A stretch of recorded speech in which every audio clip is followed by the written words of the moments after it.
பவித்ரா, இன்னைக்கு கெஸ்ட் யாருன்னு சொல்லிடலாமா? கண்டிப்பா. நியூஸ், வைத்தீஸ்வரன், இட்லி, ஸ்கூல் போன்ற வித்தியாசமான திரைப்படங்களின் இயக்குனர் RK வித்யாதரன் அவர்களே இன்றைய நம் விருந்தினர்.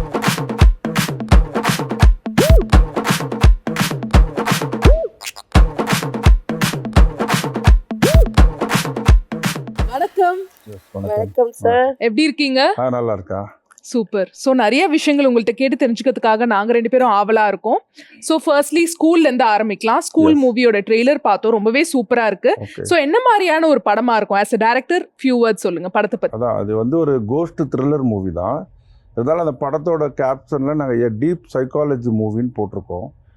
ஸோ ஆவிகளுக்கும் சைக்காலஜிக்கும் ஒரு தொடர்பு இருக்குது. அந்த மாதிரி கனெக்ட் பண்ணியிருக்கோம் அந்த படம். ஒரு என்டர்டெயின்மெண்ட் ஃபிலிம்.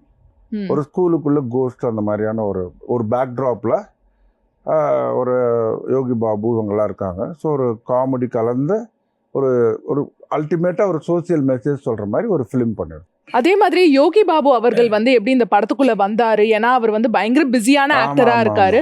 ஸோ நீங்க எப்படி வந்து யோகி பாபு அவர்களை வந்து மைண்ட்ல வச்சிருந்தீங்களா ஃபர்ஸ்ட்ல இருந்தே? ஃபர்ஸ்ட் வந்து நான் வேற ஆர்டிஸ்ட் காம்பினேஷன் தான் பிளான் பண்ணிட்டு இருந்தேன். அப்போ எல்லாரும் வந்து படத்துல யோகி பாபு இல்லையான்னு கேட்டுட்டு இருந்தாங்க. ஓ, எல்லாரும் கேட்டாங்க. நிறைய பேர் கேட்டாங்க, சார் அவர் இருந்தால் அவங்களுக்கு ப்ளஸ்ஸாக இருக்குமே அப்படின்னாங்க. அப்புறம் நான் யோசித்தேன், அவர் கதைக்குள்ளே ஏதோ ஒரு கேரக்டராக வந்து ப்ளஸ்ஸாக இருக்கிறதுக்கு ஒரு மெயின் கேரக்டராகவே வச்சு நம்ம சொல்ல வேண்டிய விஷயங்களை அவர் மூலமாகவே சொல்லலாமே அப்படின்னு நினச்சி நான் அவரை அப்ரோச் பண்ணேன். ஏன்னா என்கிட்ட அசிஸ்டண்டாக இருந்தவர் தான் இந்த தர்ம பிரபு டைரக்ட் பண்ண முத்துக்குமார். ஸோ அவரும் போய் யோகி பாபாவிட்ட போய் சொல்லியிருந்தார், இந்த மாதிரி எங்கள் டைரக்டர் படம் பண்ண போகிறாரு, நீங்கள் கொஞ்சம் பண்ணுங்க. அவரை மீட் பண்ணி கதை சொல்லி அவர் ரொம்ப பிடிச்சி போச்சு. ஸோ கூட ஒரு டீச்சர் கேரக்டர் இம்பார்ட்டன்ட், அதுதான் யார் பண்ணுறதுன்னு ஒரு பெரிய கொஸ்டின் மார்க்காக இருந்தது. ஸோ அது நிறைய சாய்ஸஸ் போய் லாஸ்ட் பூமிகா சாவ்லாவை கன்ஃபார்ம் பண்ணோம். லைக் யோகி பாபு சாரை வந்து நாங்க நிறைய விதமான ரோல்ல பார்த்துருக்கோம். நீங்க இந்த மூவில எப்படி அவரை பர்டிகுலரா இந்த வாத்தியார் ரோலுக்கு செலக்ட் பண்ணீங்க? ஆக்சுவலாக வந்து அவர் மண்டேலா படம் பார்த்துருந்தோம். ஸோ அதில் ஒரு பெரிய சோசியல் விஷயம் அவர் மூலமாக வெளியே நல்லா வந்திருந்தது அந்த படத்தில். ஸோ இந்த படத்துலேயே அந்த மாதிரி ஒரு சோசியல் மெசேஜ் வாத்தியார் தான் சொல்லணும். வாத்தியார் தானே ஸ்டூடெண்ட்டை கரெக்டாக கைட் பண்ணணும். ஸோ இவர் கொஞ்சம் எளிமையான ஒரு மனிதர். ஸோ அவர் மூலமாக சொன்னால் கொஞ்சம் ஈஸியாக ரீச் ஆகும். எப்போவுமே டீப் சைக்காலஜின்னு போட்டோம். நான் பூஜைக்கு வந்துருக்கும்போது பாக்யராஜ் சார் கூட சொன்னார், எப்போவுமே எளிமையான ஒரு கேரக்டர் மூலமாக பெரிய விஷயம் சொன்னால் அந்த கான்ட்ராக்ட் ரொம்ப அழகாக இருக்கும் அப்படின்னு சொன்னதால நாங்கள் யோகி பாபு தான் பண்ணணும்னு ஃபிக்ஸ் ஆகிட்டோம். ஸோ யோகி பாபு அவர்கள் வந்து என்ன மாதிரியான வாத்தியாரா நாங்கள் எதிர்பார்க்கலாம்? ரொம்ப ஸ்ட்ரிக்டான வாத்தியாரா, பயங்கரமா ஸ்டூடெண்ட்ஸ்லாம் பார்த்து அதிர்ற மாதிரியான ஒரு வாத்தியாரா, இல்லை ரொம்ப ஜாலியா ஒரு மாதிரி நக்கல் பண்ணிக்கிட்டா அந்த மாதிரி ஒரு வாத்தியாரா? எப்படின்னா, இப்போ ஸ்டூடெண்ட்ஸ் எல்லாருமே ரொம்ப இந்த தோல்வி பயத்தில் இருக்காங்க. மார்க் வருமா வராதா, அதாவது எக்ஸாம் வர்றதுக்கு முன்னாடியெல்லாம் தற்கொலை பண்ணிக்கிறாங்க, ரிசல்ட் வர்றதுக்கு முன்னாடி. ஸோ அந்த மாதிரி இருக்கிறவங்களெல்லாம் பேசி ரொம்ப சாதாரணமாக ஜாலியாக பேசி, நீ படித்து பெருசாக வந்தாலும் ஓகே, இல்லைனாலும் உழைச்சி கூட நீ பெருசாக வரலாம், ட்ரை பண்ணு, உனக்கு அந்த சப்ஜெக்ட் செட் ஆகுதான்னு பாரு, வரலன்னா வேற உனக்கு எது செட் ஆகுது அதில் போன்ற மாதிரி ஃப்ரெண்ட்லியாக கைட் பண்ணுற ஒரு வாத்தியார். ஸோ சார், இந்த மூவில வந்து எல்லாமே ரியல் ஸ்டூடெண்ட்ஸை வச்சு பண்ணியிருக்கேன்னு சொல்லியிருக்கீங்க. ஸோ அவங்கள மேனேஜ் பண்ணது உங்களுக்கு எப்படி இருந்துச்சு? அது உண்மையிலேயே எனக்கு இதுக்கு முன்னாடி பண்ண படங்கள்லாம் நான் ப்ரொஃபஷனல் ஆர்டிஸ்டோட தான் பண்ணேன். இதில் வந்து ஸ்டூடெண்ட்ஸ்னால் அது ஸ்டூடெண்ட் மாதிரியே இருக்கணும், வேறு மாதிரி தெரியக்கூடாது, கொஞ்சம் மெச்சூர்டாக இருக்கக்கூடாது, சைல்டிஷ்னஸ் இருக்கணும், அந்த படிப்பு மேலே இருக்க ஸ்ட்ரெஸ்ஸை கேரி பண்ணுற ஃபேஸ் இருக்கும் அவங்களுக்குலாம். அதனால் ரியல் ஸ்டூடெண்ட் தான் பிடிச்சேன். பட் எங்களுக்கு வேறு மாதிரி ஆயிடுச்சு. எப்படின்னா, நாங்கள் சீரியஸாக ஒரு சீன் ஷூட் பண்ணிட்டு இருப்போம், அவங்க பக்கத்துல என்ன ரீல்ஸ் போட்டுட்டு இருப்பாங்க. இப்போ 2K கிட்ஸ்லாம் ரீல்ஸில் பயங்கர ரீல்ஸ் கொஞ்சம் கேப் விட்டால் ரீல்ஸ் போட்டுட்டு இருப்பாங்க. திடீர்னு பார்த்தா காணோம். ஏன்னா அதுக்கு லொக்கேஷன் வேறு ஒரு காலேஜ் தூரமாக ஒரு காடு மாதிரி ஒரு இடம். பேய் படம்னு சொன்னதால் நைட் ஷூட்டிங் வச்சா எல்லாம் இங்கே பேய் வருது அங்கே பேய் வருதுன்னு கலாட்டா பண்ணுறது, பேயோட ரீல்ஸ் போடணும்னு அடம் பிடிக்கிறாங்க. இங்கே பேய் தானே எடுக்கிறீங்க, பேய் இருக்கா இல்லையான்றாங்க. இப்படி ரொம்ப விளையாட்டுத்தனமான ஒரு பேட்ச் அது. ஸோ ஃபுல்லாக ஃபன்னியாக போயிருக்கு, ரொம்ப ஜாலியாக இருந்திருக்கும். ஆமாம், அதனால அவர் யோகி பாபு கூட ஒரு காம்பினேஷன் நான் ரீடேக்லாம் நிறைய வாங்குவாங்களோன்னு நினச்சேன். எல்லாம் சிங்கிள் டேக்கில் அழகாக பண்ணாங்க. நைஸ். அதே மாதிரி யோகி பாபு அவர்கள் வந்து இந்த கதையை கேட்டோன்னே ஃபர்ஸ்ட் ரியாக்ஷன் எப்படி இருந்துச்சு? டக்குன்னு ஓகேன்னு சொல்லிட்டாரா, இல்லை கொஞ்சம் டைம் எடுத்துக்கிட்டாரா? கேட்டோடனே இவ்வளோ பெரிய சோசியல் விஷயம்லாம் படத்தில் இருக்குது, நான் சொன்னால் ஒர்க் அவுட் ஆகுமா அப்படின்னு தான் கேட்டார். நான் சொன்னேன், இல்லை இது வந்து ஒரு எளிமையான விஷயந்தான். இப்போ வந்து கேர்ள்ஸ் மேலே நடக்கிற அட்டாக்கு, சூசைடு, இதுக்கான பேஸ் என்ன மைண்ட் செட் உருவாகிறதால ஒருத்தன் சூசைட் பண்ணிக்குவான், எந்த மைண்ட் செட் உருவாகிறதால ஒருத்தன் ஒரு பொண்ணை போய் அட்டாக் பண்ண, அந்த மைண்ட் செட்டுக்கு தான் நம்ம படம் பண்ணுறோம். ஸோ நீங்கள் பண்ணால் கொஞ்சம் ஈஸியாக போய் தெரியும் எல்லாருக்குன்னு சொன்னோன்னே அவர் ரொம்ப நல்லா கன்வின்ஸ் ஆகி ரொம்ப ஆர்வமாக பண்ணார். ஸோ சார் நீங்கள் உங்கள் குரு KS ரவிக்குமார் சார்ன்னு சொல்லியிருக்கீங்க. ஆமாம். ஸோ உங்கள் குரு கூட இந்த மூவியில் ஒர்க் பண்ணியிருக்கீங்க, நீங்கள் எப்படி ஃபீல் பண்ணுறீங்க? ஆமாம், அவரை வச்சு டைரக்ட் பண்ணிட்டு கொஞ்சம் யோசிச்சு கொஞ்சம் பயம் இருந்தது. ஆனால் அவர் ரொம்ப ஜாலியாக, ஆனால் ஷூட்டிங் ஸ்பாட்டில் அவர் டைரக்டர் என்ன சொல்ல அதை மட்டும் தான் பண்ணணுன்றார். சம்டைம் கேட்பார், இந்த காமெடி போட்டுக்கலாமான்னு கேட்பார். வேணாம் சார், காமெடியே வேணாமா படத்தில் உங்களுக்கு அப்படின்னு கேட்பார். இல்லை சார், ஒரு ரேஷியோ வச்சுருக்கேன் படத்தில், இந்த சீனோட இம்பேக்டில் காமெடி வரக்கூடாது, அப்போ நீங்கள் இப்படி தான் பேசணும் அப்படின்னு அந்த மீட்டர்லாம் சொல்லுவேன். அவர் திரிச்சிட்டு ஓகே, இந்த படத்துக்கு நீங்கள் டைரக்டர், நீங்கள் என்ன எதிர்பார்க்குறோ அதை நான் பண்ணி கொடுக்குறேன் அப்படின்னாங்க. பட் ஸ்டூடெண்ட்ஸ் எல்லாருமே கூட கொஞ்சம் அவர்கிட்ட என்ன கொஞ்சம் பயமாக தான் இருந்தாங்க. ஏன்னா அவர் வேறு போலீஸ் ஆஃபீஸர் படத்தில் இன்வெஸ்டிகேஷன் பண்ணுறது, என்கொயரி பண்ணுறதுனால ரியலாகவே அவர் அப்படி தான் சீரியஸாக பேசுவார்னு நினச்சாங்க. அப்புறம் அவர் நல்லா ஜாலியாக ரிலாக்ஸாக பேசினார். ஸோ என்ன மாதிரி கேரக்டர் இருக்கும்? நீங்கள் போலீஸ் ஆஃபீஸர்னு சொல்லிட்டீங்களா, KS ரவிக்குமார் அவர்கள். அவர்னால ஒரு பெரிய சேஞ்ச் இருக்குமா கதையில், இல்லை ஒரு கெஸ்ட் ரோல், ஒரு கேமியோ ரோல் மாதிரி எதிர்பார்க்கலாமா? ஃபிலிம் ட்ராவல் ஆகிற ரோல் தான் அது. என்னென்னா இந்த பேரண்ட்ஸ் ஸ்டூடெண்ட்ஸுக்கான ஒரு படம் அது. பேரண்ட்ஸ் என்ன மாதிரி மைண்ட் செட்டில் குழந்தைங்கள வளர்க்குறாங்க, அது அவங்களுக்கு ஸ்ட்ரெஸ் கொடுக்குதா இல்லை ஃப்ரீடம் கொடுக்குதா? இன்னைக்கு ஓவர் ஃப்ரீடத்துலையும் ப்ராப்ளம் வருது. ஓவராக நீ தான் டாப்பாக வரணும், நீ பெரிய ஆளாக வந்துடணும், அவனுக்கு பாரு மெடிக்கல் கிடச்சிருச்சும்பாங்க. நம்ம படத்திலேயே ஒரு டைலாக் வச்சுருக்கோம், உயிரை காப்பாற்றுற மெடிக்கல் சீட் கிடைக்கலன்னு உயிரை விடலாமான்னு கேட்டிருக்கோம். ஆஹா, சூப்பர் டைலாக். ஸோ என்னன்னா நம்ம ஆசை என்ன, நான் டாக்டர் ஆகி உயிரை காப்பாற்றணும், அது கிடைக்கல நம்மளே உயிரை விட்டா அப்போ உயிருக்கு என்ன வேல்யூ? வெறும் அந்த டிகிரி, MBBS, ஆர்கிடெக்சர், BE இந்த மாதிரி ஏதோ டிகிரிக்கு தான் வேல்யூ கொடுத்துட்ருக்கோமே தவிர நம்ம எமோஷன் என்ன, நம்மளுடைய மைண்ட் செட் என்னன்னு நம்ம கொடுக்கறது இல்லை. ஸோ இது ஒரு பெரிய விஷயம் படத்தில், அதை தான் நாங்கள் ஒரு ஆங்கிளில் கொண்டு வந்திருக்கோம். இந்த மூவி ஃபுல்லாகவே சைக்காலஜிக்கல் த்ரில்லர்னு சொல்லிட்டீங்க. எதனால இந்த இன்டென்ஸ் சப்ஜெக்டை இந்த மூவியில் எடுக்கணும் அப்படின்னு சொல்லிட்டு எங்கேருந்து உங்களுக்கு இந்த ஐடியா வந்துச்சு? நிறைய நியூஸ் பார்த்துட்டு இருந்தேன் ரீசெண்டாக. இந்த மாதிரி எக்ஸாம் ரிசல்ட் வர்றது மாதிரி தற்கொலை பண்ணிக்கிறாங்க. அப்புறம் நிறைய கேர்ள்ஸ் அட்டாக் பண்ணுறாங்க, ஆசிட் ஊற்றுறது, வீட்டுக்குள்ளே போய் கத்தியால் குத்துறது. அப்புறம் இன்னொரு ஸ்கூலில் ஏதோ ஒரு ஜாதி பிரச்சனையில் போய் அறிவாள். ஸோ என்ன ப்ரோக்ராம் ஆகிருக்கு உங்கள் மைண்ட்லன்னு பார்த்தா ஃபைனலாக ஒன்று கண்டுபிடிச்சோம். வெற்றி தோல்விங்கிற 2 வேர்டு தான் எல்லாரையும் ஒரு வழி பண்ணிகிட்ருக்கு. காதல் தோல்வி, தேர்வில் தோல்வி, என் வாழ்க்கையில் தோல்வின்னு இந்த வார்த்தை ஆட் ஆகும்போது தான் ஒரு மனுஷன் டென்ஷன் ஆகிறான். ஸோ இந்த தோல்விங்கிற வார்த்தை இவ்வளோ பவர்ஃபுல்லாக இருக்கு. ஒரு பொண்ணு கிடைக்கலன்னா கூட அது தோல்வின்னு தான் நினைக்கிறேன், அதனால கோவம் வருது. அது சாதாரண, அது எங்கேயும் ஈகோ கூட கனெக்ட் ஆகுது. ஸோ நான் நிறைய படங்கள் பண்ணியிருக்கேன். இப்போ சத்யஜோதி ஃபிலிம்ஸ், ஹரிச்சந்திராவில் கதை வசனம் ஆரம்பித்து அப்புறம் நிறைய படங்கள் பண்ணி டைரக்ட் பண்ணேன். இருந்தாலும் மிகப்பெரிய வெற்றியை நான் தொடலை அப்படிங்கும்போது நிறைய பேர் கேட்பாங்க, நீங்கள் உங்கள் ஒரு ஸ்மால் இன்ஃபர்மேஷன், நான் 1500 ஸ்கிரிப்ட் எழுதி வச்சுருக்கேன் இப்போ மேனுவலாக. ஓகே, அதில் ஒன்று ரவிக்குமார் சார் வாங்கியிருக்காரு, ஒன்று சிவராஜ்குமார் சார் வாங்கியிருக்காரு இப்போது. ஸோ லா ஆஃப் அட்ராக்ஷன் படி நம்ம எழுத அது வாங்குறாங்க. ஸோ அது மாதிரி எனக்கு அது வெற்றி தோல்விங்கிற ஒரு வேர்டை விட எக்ஸ்பீரியன்ஸ் கான்ட்ரிபியூஷன் என் லைஃப்பை பார்க்க மாட்டேங்கிறோன்னு தோணுச்சு. ஒரு விஷயம் செய்கிறோம், அதை நம்ம எக்ஸ்பீரியன்ஸ் ஆகிறோம், நமக்கு யாரோ ஏதோ ஒன்று கான்ட்ரிபியூட் பண்ணுறோம், இவ்வளோ தானே லைஃபு. அதில் ஜெயித்தோம் தோத்தோன்னு ஒரு விஷயம் வரும்போதெல்லாம் பிரச்சனை வருது. ஸோ இது சம்மந்தமாக நிறைய சைக்கியாட்ரிஸ்ட், சைக்காலஜிஸ்ட் என்ன பேசியிருக்காங்கன்னு வேர்ல்டு பூரா பார்த்தா அவங்கெல்லாம் வேற மூட்டி விடுறாங்க, எப்படியாவது வெற்றி அடைந்து விடுங்க, வெற்றி அடைய 10 படிகள்பாங்க. ஒரு படியில் ஸ்லிப் ஆயிடுச்சுன்னா நீங்கள் தோல்வி அடைஞ்சிட்டு அவ்வளோதான் லைஃபே போச்சுப்பாங்க. அந்த மாதிரி வெற்றி அடைகிற படிகள், இதெல்லாம் கொடிகள்லாம் ஒன்றுமே கிடையாது. இந்த வெற்றி தோல்வி மைண்ட் செட்லேருந்து விலகணும்னு எனக்கு தோணுச்சு. ஸோ அதையே கோர் பாயிண்டாக வச்சு இந்த ஸ்கிரிப்டை ரெடி பண்ணோம். ஆக்சுவலாக நீங்கள் சொன்ன பாயிண்ட் ரொம்பவே ஒரு நல்ல பாயிண்ட். பட் வெற்றி அடைஞ்சாதான் நம்ம எதிர்பார்க்குற ஒரு லைஃப் கிடைக்குங்கிற ஒரு பிம்பம் இருக்குல்ல, அது நீங்கள் எப்படி பார்க்குறீங்க? இல்லை, அதான் அது வெற்றிங்கிறது ஒரு லேபிள் தான். இப்போ படத்துலேயே ஒரு சொல்லியிருக்கோம், 3rd பிளேஸ் வந்தோம் ஏன் 2nd வரலன்னு நினைப்பான், 2nd வந்தோம் ஏன் 1st வரலன்னு நினைப்பான், 1st அதை எப்படி மெயின்டைன் பண்ணுறதுன்னு நினைப்பான். ஸோ அதில் அந்த எக்ஸ்பீரியன்ஸ் கூட.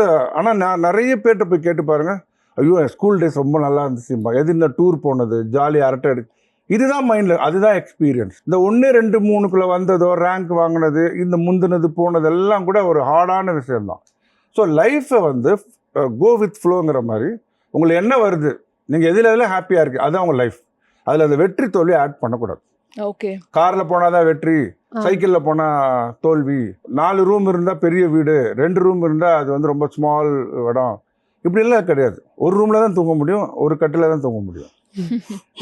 ஸோ அந்த மாதிரி என்ன ரிக்குயர்மெண்ட்டோ அது இருந்தால் போதும் லைஃப்.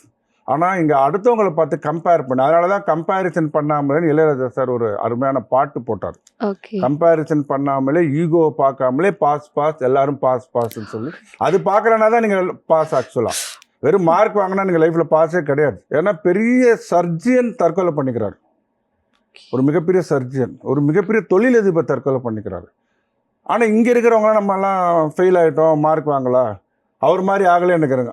ஆனால் அவரும் தற்கொலை பண்ணிக்கிறார். ஸோ கிடைக்காதவனும் பண்ணிக்கிறான், கிடைச்சவனும் பண்ணிக்கிறான்னா என்ன காரணம்னா அவர் எங்கேயோ தோல்வி அடைஞ்சதான் நினைக்கிறாரு, இவன் இங்கே தோல்வி அடைஞ்சதான் நினைக்கிறான். ஸோ ரெண்டுமே போய். அதே மாதிரி ஸ்கூல் மூவில எல்லாருக்குமே பிடித்த நடிகையும் நடிச்சிருக்காங்க. 90s கிட்ஸோட கனவு கண்ணின்னு கூட சொல்லலாம். ரொம்ப நாட்கள் கழிச்சு திருப்பி அவங்கள பார்க்குறோம். பூமிகாவை எப்படி கேஸ்ட் பண்ணீங்க இந்த படத்தில்? கதை சொல்லுங்க, சப்ஜெக்ட் பிடிச்சிருந்தா மட்டும் நான் நடிக்கிறேன் அப்படின்னு சொன்னாங்க. இதுக்கு முன்னாடியே நான் ரீமாசன் கிட்ட ரிஸ்க் எடுத்தேன். உபேந்திரா ரீமாசன் வச்சு நியூஸ்னு ஒரு படம் எடுக்கும்போது இங்கிலீஷில் கதை சொன்னேன். ஏன்னா நம்ம தமிழில் கதை சொல்லி தான் பழக்கம். அது இங்கிலீஷில் கதை சொல்லும்போது நிறைய கிராமர்லாம் காணாமல் போய்டும், நடுவில் ஒரு தோராயமாக சொல்லுவோம். எமோஷனல் இங்கிலீஷ்னு ஒன்று இருக்குது, இஸ் கமிங் சிட்டிங் அண்ட் வாட்சிங் அப்படிலாம் சொல்லுவோம் இல்லையா. இந்த மாதிரியே ரீமாசனுக்கு சொல்லி அந்த படம் எடுத்தேன். இப்படியே பூமிகா சாலும் கதையை சொன்னேன்.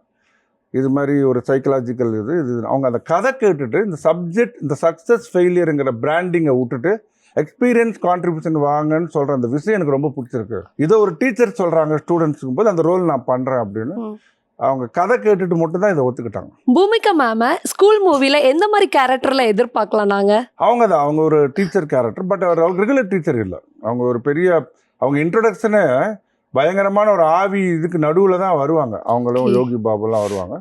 அப்போ அந்த ஆவியெல்லாம் ஆப்ரேட் பண்ணுறது யாருங்கிற சஸ்பென்ஸ் அவங்க தேடுறது, அது கூட பேசுறது கொஞ்சம் டிஃப்ரெண்ட்டான ரெகுலர் கிளாஸ் எடுக்கிற டீச்சர் கேரக்டர் கிடையாது.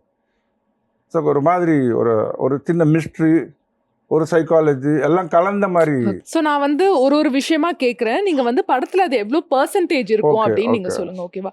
ஸ்கூல் படத்துல வந்து ஹியூமர் அது எவ்வளோ வந்து எதிர்பார்க்கலாம், எவ்வளோ பெர்சன்டேஜ்? 58.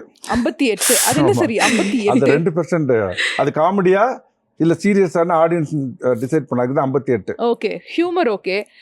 ஆக்ஷன் ஃபைட் கேக்குறீங்களா? ஆமா, ஒரு மாதிரியான ஆக்ஷன் சீக்வென்ஸ். அது வந்து ஃபைட் மாதிரி இல்ல, இந்த ஆவி துரத்துறது, மர்டர் ஆடுறது அந்த மாதிரியான விஷயங்கள்லாம் ஒரு 20% இருக்கு. 20%. ஆமா. எமோஷனல் காட்சிகள், எமோஷனல் இது வந்து இந்த படம் வந்து எமோஷன் ஃபுல் ஃபிலிமே ஒரு டிராவல் பண்ணியிருக்கோம். பட் எனக்கு என்னன்னா ஆடியன்ஸ் ஃபீல் பண்ணுறது ஒரு பேட்டர்ன், திங்க் பண்ண ஆரம்பிக்கணும், அது ஒரு பேட்டர்ன். அந்த பேட்டர்னுக்குள்ள நாங்கள் போயிருக்கோம். இவங்க இவ்வளோ கஷ்டப்படுறாங்க அப்படின்னு சொல்லி ஒரு படத்தை முடிக்கிறது ஒரு பேட்டர்ன். ஏன் கஷ்டப்படுறாங்க, நீங்களும் ஏன் கஷ்டப்படணும், ஜாலியாகவே இருக்கலாமே, அதுக்கு ஒரு ரூட் இருக்கு, அந்த மைண்ட் செட்டுக்கு ஏன் போகக்கூடாது அப்படின்னு கேட்குற ஒரு படம் இது.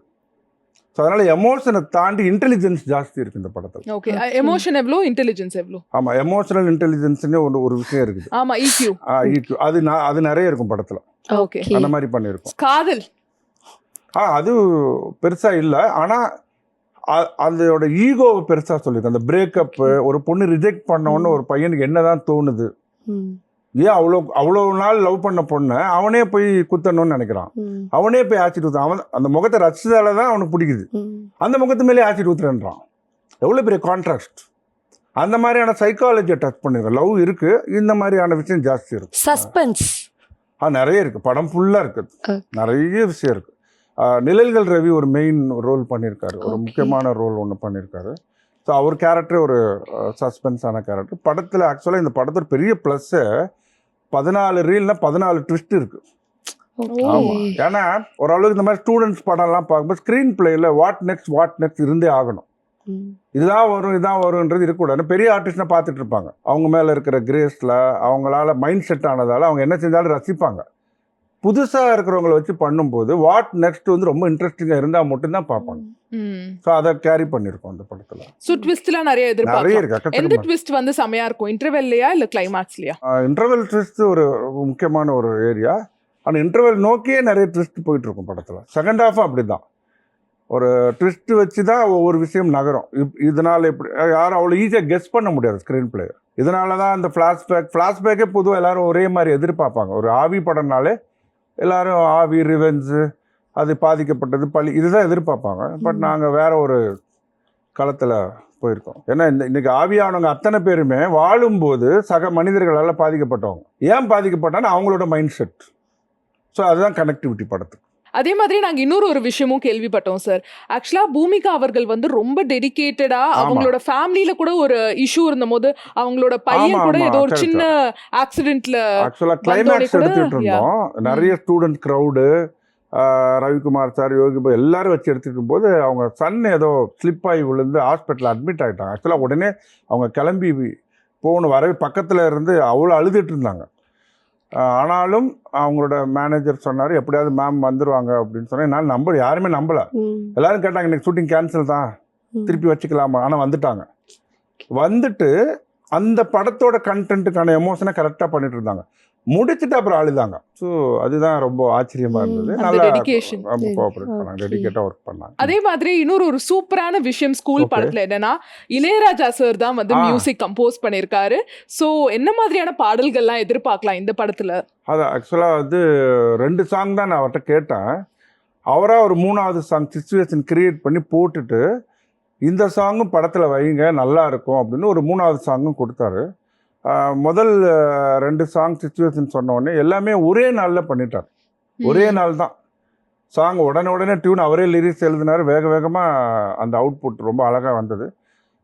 பக்கத்துலேயே கம்போசிங்கில் உட்கார வச்சு பேசினார். எல்லாரும் பயமுத்துனாங்க, அவர் சரியாக பேசுவாரா மாட்டாரா, நீங்கள் எப்படி நடந்துக்கணும் அப்படி இதுக்கே ஒரு ரிஹர்சல் கொடுத்தாங்க. அங்கே போனால் அவர் ரொம்ப சிம்பிளாக இருக்கிறாரு. சாதாரணமாக உங்களுக்கு என்ன வேணும், என்ன மாதிரி கதை, என்ன மாதிரி டியூன் வேணும், ரொம்ப அழகாக ரெஃபரன்ஸ் எதாவது இருக்கா உங்களுக்கு அப்படிலாம் கேட்குறாரு. ஸோ கேட்டு 3 சாங் நல்லாவே வந்தது. பிஜிஎம் மிரட்டிட்டார். நீங்க சொன்னோனே ஒத்துக்கிட்டாரா சார், இல்ல வந்து நிறைய படம் क्वेश्चंस கேட்டாரா? நாங்கள் பாதி படத்தை ஒரு டாக்கி முடிச்சுட்டு தான் போனோம் அவர்கிட்ட. அப்பவே கேட்டார் ஏன் முதல்லயே வரலன்னு கேட்டார். நான் வந்து இல்லை சார் படம் பார்த்துட்டு எப்படி போகலாம் அப்படின்னு நினச்சி வந்தோன்னே சரி ஓகே, படம் பார்த்துட்டு ஓகே சொன்னார்.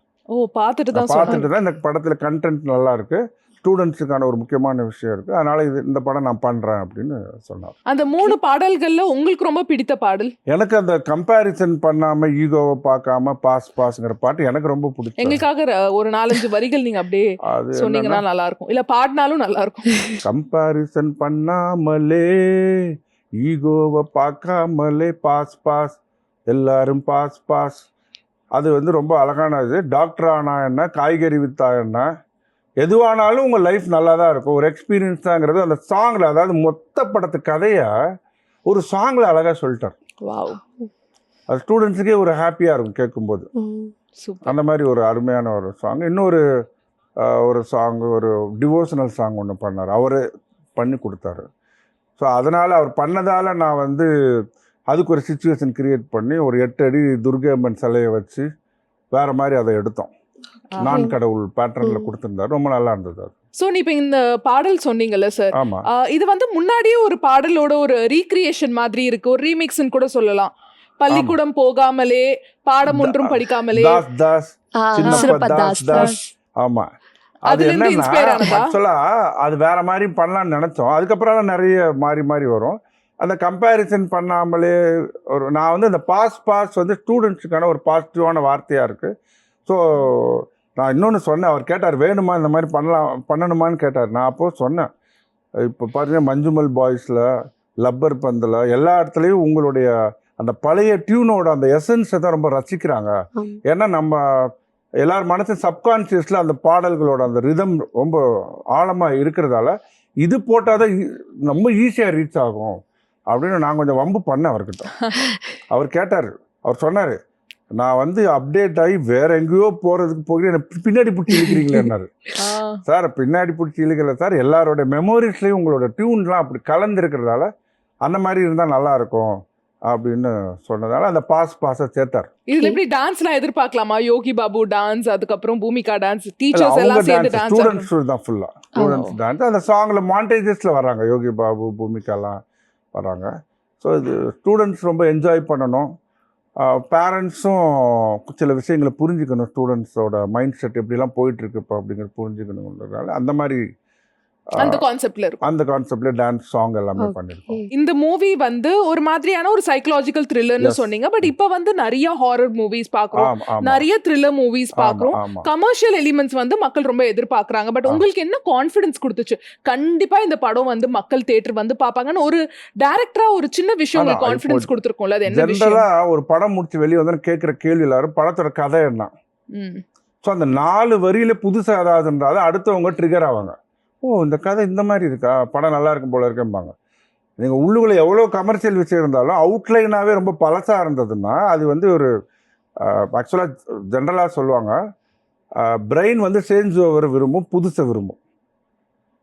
அப்போ தான் டோப்பமைன் சுரக்கும்பாங்க. நான் வெட்டினரி டாக்டராக இருக்காலும் இதெல்லாம் கொஞ்சம் ஆட் பண்ணுவேன். டோப்பமைன் சுரக்கிறது தான் சினிமாவோட வேலை. நம்ம என்டார்ஃபின் டோப்பமைன்கிற ஹார்மோன்ஸ்லாம் சுரக்கிறதால தான் சினிமா பார்க்குறோம். அது எப்போ சுரக்குன்னா புது புது ஐடியாக்களை பார்க்கும்போது மட்டும்தான். ஸோ அதனால தான் நான் ஸ்டடி பண்ண வகையில் மக்களுக்கு புதுசு பிடிக்குது. எப்போவுமே வழக்கமாக பேய்னா இப்படி தான் இருக்கும், இருக்கக்கூடாது. அதனால தான் திடீர்னு பேய் காமெடி ஆனோன்னு ஒத்துக்கிட்டாங்க. அதுக்கு முன்னாடிலாம் பேய்னா பயப்படுவாங்க, அப்புறம் காமெடி ஆச்சு. இப்போ பார்த்தீங்கன்னா சைக்காலஜி சோசியல்லாம் நாங்கள் ஆட் பண்ணியிருக்கோம் இல்லையா, இது ஒரு பேட்டர்னாக கூட உருவாகும். ஓ, இந்த மாதிரிலாம் கூட சொல்லலாமே, பேய் படத்தை இப்படின்னு சொல்லலான்ற ஒரு இன்னொரு காம்போ இது ஆக்சுவலாக. ஓகே, இதுல எப்படி சார் பேய் வந்து பயங்கர காமெடி பண்ணுமா இல்ல வந்து ரொம்ப இல்லை, சீரியஸா காமெடி அந்த இருக்குமா? மாதிரிலாம் பண்ணல. ஏன்னா யோகி பாபு அவர்கள் வேற ஆமா, இருக்காருல்ல, சோ ஏதாவது ஃபன் எலிமெண்ட் பேய் வச்சு எதிர்பார்க்கலாமா? ஆனால் இதில் ஒரு புது ஒரு பேயில் ஒரு புது பேய் விஷயம் பண்ணியிருக்கோம். அது ட்ரெய்லரில் எல்லாத்துலேயும் கூட போட்டோம். அந்த பேய் வந்து நாத்திகம். அப்போ யோகி பாபு கேட்பாரு, அதாவது ஜென்ரலாக பேய்னா என்ன பண்ணுவாங்க, சாமியை வச்சு விரட்டுவாங்க எல்லா படத்துலையும். சாமியே கும்பிடாதவங்க, நாத்திகங்கிற வாழ்ந்தவங்க இறந்து போய் ஆவியாக வந்து எப்படி விரட்டுவீங்கன்னு கேட்பார். ஓகே. ஏன்னா அது வாழும்போதே சாமியை பார்த்து பயப்படல, ஆவியாக வந்தானே எப்படி பயப்படும், அப்போ எப்படி விரட்டுறதுன்ட்டு ஒரு சின்ன லாக் வச்சுருக்கோம். நாத்திக ஆவின்றது புதுசாக இதில் கொண்டு வந்திருக்கோம். நீங்க பேசும்போது வெட்டினரி டாக்டர்னு சொன்னீங்க, ஆமா. இப்போ டைரக்டரா இருக்கீங்க. அப்போ உங்க கெரியர் ஷிஃப்ட்டுக்கான காரணம் என்ன? இல்லை, எப்படி கேரியரே வெட்டினரி பண்ணல. டாக்டர்ல இருந்து வந்து ஒரு வெட்டினரி டைரக்டர்? டாக்டர் வேலையெல்லாம் ரொம்ப பார்க்கல. நான் ஓகே. இந்த டிகிரி வாங்கி மிமிக்ரி பண்ணிட்டு இருந்தோம். நான் தாமு கூட எல்லாம் ஸ்டேஜ் மிமிக்ரி ஷோ எல்லாம் பண்ணிட்டு இருந்தேன். ஸோ ஆர்வமே கதை டைரக்ஷன் இதுதான். ஸோ டாக்டர் வேலைக்கு போயிடக்கூடாதுங்கிறத மேஜராக இருந்தது. அப்ப நீங்க டாக்டராவே வந்து ஒர்க்கே பண்ணலையா? பண்ணல, எம்ப்ளாய்மெண்ட்லேயே பதிவு பண்ணாமல் எஸ்கேப் பண்ண. வீட்டில் என்ன உடனே வேலை வந்துடும் இம்மிடியட்டாக. அப்போ உடனே போய் பால் பண்ணையில் வேலைக்கு சரி, மாட்டுக்கு ஊசி போட போன்னு அனுப்பிச்சிடுவாங்கன்னு சொல்லி எம்ப்ளாய்மெண்ட்லேயே நான் பதிவு பண்ணல. டிகிரி மட்டும்தான். டிகிரியை வாங்கி வச்சுட்டு ஜாலியாக ஸ்டேஜில் மிமிக்ரி நிறைய கதை எழுதிட்டு இருந்தோம். ஸோ அப்படியே சத்யஜோதி ஃபிலிம்ஸில் நாய்க்குட்டி ஊசி போட போய் தான் கதை சொன்னான். அந்த ஒரு டைம் தான் அந்த ஊசியை போட்டேன். கரெக்டா போட்டீங்களா சார்? அதுவே டென்ஷன் மறந்துட்டு எல்லாமே. கூட ஒரு சீனியர் டாக்டரோட போனேன், ஓகே. டாக்டர் நாகராஜன். அவர் சொன்னார், சும்மா அசிஸ்டன்ட் மாதிரி நடி, சும்மா இன்ஜெக்ஷன் போகிற மாதிரி பண்ணு. டாக்டர்னா அவங்க கதை கேட்டுருவாங்க, மற்றவங்ககிட்ட இப்போ கேட்க மாட்டாங்க. டாக்டர் சரி, வேறு வழி இல்லாமல் அப்பாயின்மெண்ட் கொடுத்தாங்க. அப்புறம் நான் மிமிக்ரி ஆர்டிஸ்ட். அப்போ கார்த்திக் அவர் வாய்ஸ் ரொம்ப நல்லா பண்ணிட்டு இருப்பேன் நான். இப்ப வருமா சார் கொஞ்சம் எங்களுக்காக லைட்டா? ஒரு 23ஆம் தேதி ஸ்கூல்னு ஒரு படம் ரிலீஸ் ஆகுது. அதில் பார்த்தீங்கன்னா லவ் இருக்கு, எமோஷன் இருக்கு, எல்லாமே இருக்கு. மிஸ்டர் சந்திரமௌலி, ஒரு காப்பி சாப்பிடலாமா? ஸோ இந்த பேட்டர்னில் அவர்கிட்ட அப்போ நான் கதை சொல்லும்போது கார்த்திக், ஜனகராஜ் எல்லார் வாய்ஸ்லையும் கதை சொன்னேன். ஓகே. அதுதான் ஹரிச்சந்திராங்கிற படம், கார்த்திக் மீனா நடித்த அந்த படம் பண்ணேன். நிறைய படம். அப்புறம் இந்த மாதிரி மிமிக்ரி பண்ணுறதால சுராஜ் படம், குங்கும போட்டு கவுண்டர், ஜெயம் ரவி, சம்திங் இதெல்லாம் நான் ஸ்கிரிப்ட் டைலாக் ஒர்க் பண்ண போனேன். ஸோ வெட்டினரி டாக்டர் நிறைய வேலையெல்லாம் பார்க்கல. Mimicry artist, script writer, director, இதுதான் மேஜர் வேலை. கன்னடமே தெரியாமல் கன்னடத்தில் போய் டைரக்ட் பண்ணிட்டு வந்தோம். அங்கே எல்லாரும் தமிழ் தெரிஞ்சிருந்தது, அதுதான் தப்பித்தோம். மேனேஜ் பண்ணிட்டீங்க நீங்க? ஆமாம் ஆமாம், எல்லாரும் நல்லா தமிழ் தெரியுதாங்க. நல்லா தமிழ் உபேந்திர திருக்குறள்லாம் சொல்லுவார். அப்படியா? தர்மத்தின் என்னமோ ஒரு திருக்குறள் சொல்லி பயமுத்தினார். என்ன சார்? என்ன இல்லை இல்லை, ரொம்ப நல்ல விஷயம் எல்லாம் உங்க தமிழ்ல இருக்கு அப்படி சொல்லி ரத்த கண்ணீர்ல அவர் நடிச்சார். சூப்பர். அதனால எனக்கு கன்னடத்துல ஒரு நல்ல ஒரு லேண்ட் சீன் கிடைச்சது எனக்கு. சோ இப்போ நீங்க கார்த்திக் வாய்ஸ் வந்து பேசுனீங்கல்ல, ஜனகராஜும் சொன்னோனே எனக்கு ரொம்ப ஆர்வமா இருக்கு. ஜனகராஜ் அவர் வந்து ரொம்ப ஸ்கூல் simple. படத்தை எனக்கு ரொம்ப பத்தி பிடிச்ச ஆர்டிஸ்ட். ஸ்கூல் பத்தி என்ன பொண்ணு சொல்லுங்க? ஸ்கூல் பட்டில் என்ன வருது, நாத்துக்கு இதுங்க செத்து போகுதுங்க, ரிசல்ட் வந்து ஃபெயில் ஆனா தான் என்ன, அவன் பொண்டாட்டி ஊருக்கு போயிட்டான்னு ஜாலியா சந்தோஷமா இருக்கிறான். இவங்க எதுக்கோ ஸ்ட்ரெஸ்ன்னு புதுசா ஒரு வார்த்தை கண்டுபிடிச்சிருக்கானுங்க. இது ஜனகராஜ். சூப்பர். இது மாதிரி வேற எந்த ஆர்டிஸ்ட் சார்? எங்களுக்கு வந்து ஒரே இந்த மிமிக்ரி ஷோ நிறைய ஒரு பார்க்கணும். டைம்ல நிறைய பண்ணிட்டு இருந்தோம். அப்போல்லாம் வந்து ஒரு தடவை ஒரு சிம்பு அவர் பார்த்து காசு சிம்பு வயசுல ஆரம்பிச்சேன். அவர் அப்படி பார்த்தாரு, இவங்களுக்கு கதை சொல்லுவீங்களா அப்படின்னாரு. சொல்லுவேன் சார், நான் ஃபுல்லாகவே அதே மாதிரி நான் ட்ரை பண்ணி நான் கம்ப்ளீட்டாக சொல்கிறேன் சார் அப்படின்னா. இது மாதிரி எனக்கு அந்த மிமிக்ரி எதுக்கு யூஸ் ஆகுதுன்னா, ஒரு டயலாக் மீட்டர் டிசைன் பண்ணுறதுக்கு யூஸ் ஆகுது. இவங்க இப்படி தான் பேசுவாங்க, கவுண்டமணி சார்னா எப்படி பேசுவார் அப்படிங்கிறதுக்கு ரொம்ப யூஸ் ஆச்சு. ஸோ உங்களோட ஃபர்ஸ்ட் மூவி டிரெக்டரா எப்படி சார் வாய்ப்பு கிடைச்சிச்சு? அது ரொம்ப காமெடியான விஷயம்தான். கன்னடத்தில் ஒரு போய் கதை சொன்னேன், கதைக்கு எவ்வளோன்னு கேட்டாங்க, ஒரு சம்பளம் சொன்னோம். உள்ளே போய் ஏதோ 2 பேர் சீரியஸாக டிஸ்கஸ் பண்ணாங்க ப்ரொடியூசர்ஸ்.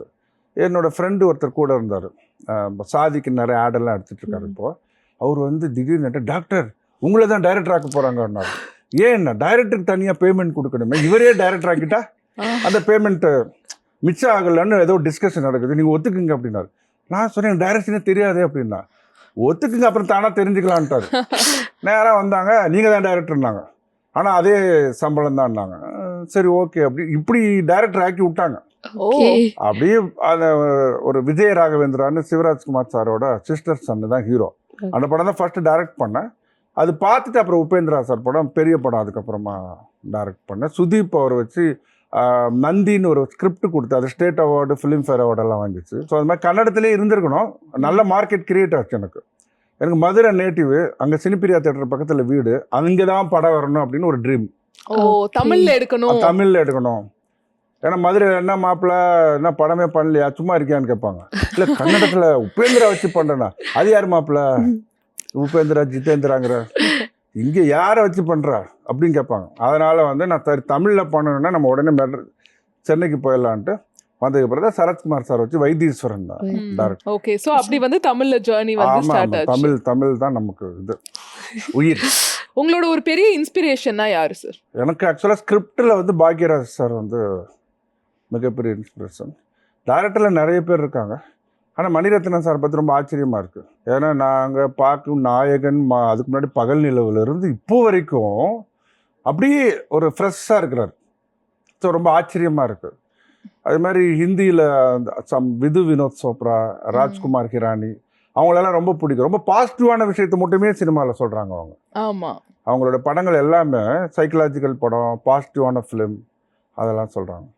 தமிழில் நிறைய டேரக்டர் கேஎஸ் கோபாலகிருஷ்ணன், ஸ்ரீதர் சார்லேருந்து எல்லாரையும் பிடிக்கும். அது ஒரு பெரிய லிஸ்ட். ஸோ சார் டிரெக்ஷன் மட்டும் இல்லாமல் ஆக்டிங்கும் பண்ணியிருக்கீங்க, அதுவும் ஸ்கூல் மூவில நீங்கள் நடிச்சிருக்கீங்க. ஸோ எந்த மாதிரி கேரக்டர் வந்து இந்த மூவியில் நடிச்சிருக்கீங்க? அதான் ஒரு பாசிட்டிவான கேரக்டர். படத்தில் ஒரு வில்லன் கேரக்டர் இருக்குது, ஆவிகளோட இது பண்ணுறது. ஸோ நான் வந்து ஆவிகளை பார்க்குற கேரக்டர், என்ன மாதிரி ஆவி ஸ்கூலில் சுற்றிட்டு இருக்கு, அதோட ரிக்குவயர்மெண்ட் என்ன, அது கூட பேசுகிறதும்பாங்க இல்லையா, அந்த மாதிரியான ஒரு உலகநாத சுவாமின்னு ஒரு கேரக்டர். அப்போ ஒரு பிளாக் அண்ட் பிளாக் போட்டு நடித்த ரவிக்குமார் சார்லாம் கிண்டல் பண்ணிட்டு இருந்தார். முத்து பட காஸ்டியூம் மாதிரியே இருக்குது, எங்கள் ஆஃபீஸ்லேருந்து எடுத்துகிட்டு வந்துட்டீங்களான்னு கேட்டார். இல்லை சார் இதுதான் கிடைச்சது, பிளாக் அண்ட் பிளாக் ஃபுல்லாக ஒரு முத்து மாலை மாதிரி போட்டிருந்தேன். அதனால் அவர் ஜாலியாக கிண்டல் பண்ணிட்டு இருந்தார். அவரோட வேற காம்பினேஷன், அதான் யோசிச்சு நடிக்க வேண்டியது இருந்தது. ஓகே, ஸோ ஆக்சுவலாக உங்களுக்கு அப்போ ஆக்டர் ஆகணுங்கிற ஒரு ஆசை முன்னாடியிலேருந்தே இருந்திருக்கு, கரெக்டா? அது எல்லாருக்கும் இருக்குது. ஆனால் வந்து அது யோகா இருக்கும்போது அந்த டைம் வரும்போது கிளிக் ஆகிடுவாங்க. ஏன்னா என்கிட்ட ஆக்டர் ஆக மாட்டேன்னு சொன்னவங்களே என் கூட ஆகிட்டேன். மிஸ்கின் கூட நான் ஒர்க் பண்ணேன், நடிக்கணுமா அய்யோ அப்படின்னாரு. சுந்தர்சி என்னோடய ஃப்ரெண்டு, அவரும் என்கிட்ட பிகைண்ட் த ஸ்க்ரீன் தான் நம்மளாம் இருக்கணும், நம்மலாம் நடிக்கலாம் கூடாது அப்படின்பாரு. சமுத்திரக்கனி நான் சீரியல் எல்லாம் ஒர்க் பண்ணேன். அவரும் என்ன சொன்னார்னா, நம்மளாம் டெக்னீஷியன் நடிகர் அப்படின்னாரு. இப்படி சொன்னவங்க அத்தனை பேருமே டாப் நடிகர் ஆகிட்டாங்க. ஆச்சரியமா இருந்தது எனக்கு. அப்போ யோசிச்சிங்களா நானும் ஏன் நடிக்க கூடாது, சொல்லிட்டு அவர் விஜய் ஆண்டனுக்கு மியூசிக் பண்ணாரு. அப்பப்போ அவர் கேட்பாரு, நான் நடிக்கலாமான்னு கேட்பாரு. நான் கூட நீங்கள் நடிக்கிறது தெரியாத மாதிரி நடிச்சிங்கன்னா சூப்பராக இருக்கும் அப்படின்னு, ஒரு மைல்டாக ஆக்ட் பண்ணால் நல்லா இருக்கும் அப்படின்னு. அவர் அதுக்கப்புறம் ரொம்ப அவருக்கு பிடிச்சிருந்தது நான் சொன்ன சஜஷன். ஸோ அதை அப்படியே ஃபாலோ. அப்படி என் கூட இருக்கிற எல்லாருமே நடிப்பு வராது, நடிக்க பிடிக்காது அப்படிங்கிறவங்களாம் நடிப்பில் பட்டையை கிளப்புறாங்க, அதுல பயங்கர பிஸியா இருக்கு. பயங்கர பிஸியாக இருக்கிறாங்க. தம்பி ராமையா சார் நானும் கதை சொன்ன போனேன் ஒரு இடத்துல, கன்னடத்தில். யாரும் சிரிக்கவே இல்லை அந்த கதை, காமெடி கதைக்கு முடியும். அவர் பயந்துட்டு ரிட்டர்னுக்கு காசு கொடுப்பாங்களான்னு கேட்டார். சார் கொடுத்துருவாங்க அப்படின்னு. ஏன்னா ஒருத்தர் கூட சிரிக்கவே இல்லையே, இவ்வளோ காமெடி சொன்னேனே, 2 hours காமெடி சொன்னேன்னாரு. சார் சிரிக்கலை, ஆனால் ஃபுட்டுக்கு காசு கொடுத்துருவாங்க, ரிட்டர்ன் பஸ்ஸுக்கெல்லாம் கொடுத்துருவாங்கன்னு சொன்னேன். அது இப்போ கூட சொல்லி சொல்லி சிரிக்கிறாரு. நம்ம இப்படியெல்லாம் போய் கதை சொன்னோம் அப்படின்னு. ஸோ அவர் இன்னைக்கு ஒரு மிகப்பெரிய கேரக்டர் ஆர்டிஸ்ட் எல்லாமே வந்துட்டார். ஸோ இதெல்லாம் பார்க்கும்போது எல்லாருக்கிட்டையும் நீங்கள் நடிப்பீங்களா நம்ம இன்னும் சரியாக நடிக்காமல் இருக்கோம் போல இருக்கு, சரி நடிச்சிருவோம் அப்படின்னு சொல்லி இறங்கியாச்சு. சூப்பர். நாங்க அவளா காத்துட்டு இருக்கோம் ஸ்கிரீன்ல பாக்குறதுக்காக. அண்ட் அதே மாதிரி ஸ்கூல் மூவிக்கு அப்புறமா அப்கமிங் ப்ராஜெக்ட்ஸ்லாம் என்ன போயிட்டு இருக்கு? அதுதான் இப்போ என்ன, நான் வந்து இது மிகைப்படுத்தலாம் இல்லை, 1500 ஸ்கிரிப்ட் மேனுவலாக நான் எழுதி வச்சுருக்கேன், எல்லா ஜேனரும். ஸோ அதனால் வந்து அடுத்து என்ன அப்படின்றது வந்து எனக்கு என்ன மாதிரியான ஆஃபர் வருதோ அதுக்கான ஸ்கிரிப்ட் ரெடியாக இருக்குது. ஸோ இப்போ ஆல்ரெடி சிவராஜ்குமார் சார் ஒரு ஸ்கிரிப்ட் பண்ணி போயிட்டுருக்கு. அதுக்கப்புறம் இன்னொரு கேலக்ஸி மால் ப்ரொடக்ஷனில் ஒரு படம் கமிட் ஆகிருக்கேன், அதில் ஒரு ஸ்கிரிப்ட் பண்ணிகிட்ருக்கேன். ஸோ எல்லாமே டிஃப்ரெண்ட்டாக தான் இருக்கும். நார்மல் ஸ்கிரிப்ட் எழுத மாட்டேன், நார்மலான ஸ்பூன் ஃபீடிங் ஸ்க்ரீன் ப்ளே, ஏதோ கொஞ்ச நேரத்துக்கு ஏதாவது ஒன்று பண்ணி ஒரு சினிமா அதெல்லாம் பண்ண மாட்டோம். சம்திங் ஏதாவது டிஃப்ரெண்ட்டாக பண்ணுறது ட்ரை பண்ணிகிட்ருக்கோம். அந்த மாதிரி படங்களாக தான் எடுப்போம். ஸோ ரொம்ப அழகா, ரொம்ப யதார்த்தமா நிறைய விஷயங்கள் ஷேர் பண்ணீங்க. எங்களுக்கும் ஸ்கூல் மூவி பத்தி நிறைய சூப்பரான விஷயங்கள்லாம் தெரிய வந்துச்சு. ஸ்கூல் மூவி வந்து சூப்பர் டூப்பர் ஹிட் ஆகணும், அவளா காத்துட்டு இருக்கோம். ஜெயா டிவி சார்பா பெரிய வாழ்த்துக்கள். நிகழ்ச்சிக்கு வந்ததுக்கு ரொம்ப நன்றி. ரொம்ப நன்றி. ஜெயா டிவி நிறுவனத்திற்கு நன்றி. இது மாதிரி ஒரு திரைப்படம் வரும்போது ஒரு இயக்குனரை, ஒரு கலைஞரை கூப்பிட்டு நீங்கள் இப்படி இன்டர்வியூ எடுக்கிறது ஒரு என்கரேஜ்மெண்ட்டாகவும் ஒரு எனர்ஜியாகவும் இருக்குது. நான் சொன்ன மாதிரி டோப்பமைன், என்டார்ஃபின் எல்லாமே ஒரு உற்சாகமான கெமிக்கல்ஸ் தான் மனுஷங்களுக்கு எனர்ஜி கொடுக்கும். ஸோ இது மாதிரி கலந்துக்கிட்டது ரொம்ப உற்சாகமாகவும் ரொம்ப சந்தோஷமாகவும் இருக்குது. ரொம்ப நன்றி.